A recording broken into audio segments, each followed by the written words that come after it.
Skuday, wala man lang akong ligo pa. Damit ko kahapon, damit ko pa rin ngayon. Mo guys, na nalulungkot ako. Sana ma-share nyo to at saka sana maging alerto tayo. Please lang, sana wag naman po sanang mangyari sa NCR, Metro Manila.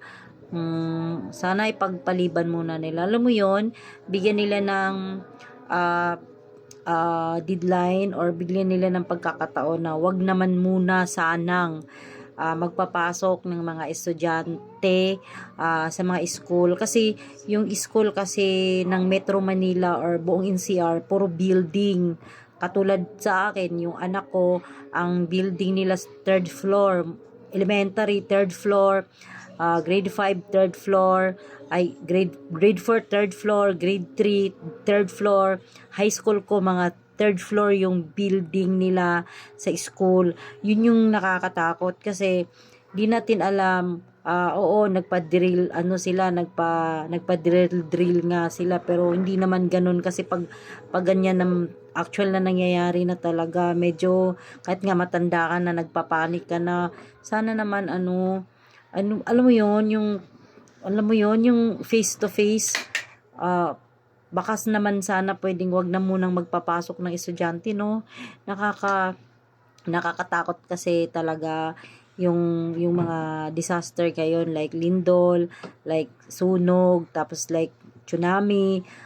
Yun na, 3 lindol na yung nangyayari pero wala pa sa NCR, Metro Manila, wala pa. Di natin alam, wag naman po sana, pero yun lang yung dinadasal natin na sana wag namang umabot dito sa atin, pero nakakatakot talaga. Pero sana please, please, please, please, please, baka mayroon diyang mag-share, mayroon diyang magsasabi na sana wag na munang i-cancel na muna nila yung face to face. Baka pwedeng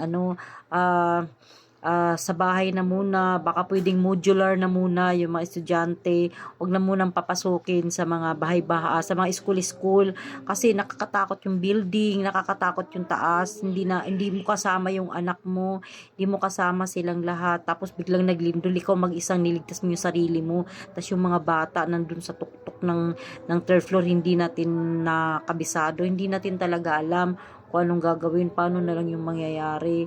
Sana wag naman na sana nila munang naman sila, mag-advise naman sila or magbigay ng abiso na wag na munang papasukin yung mga estudyante.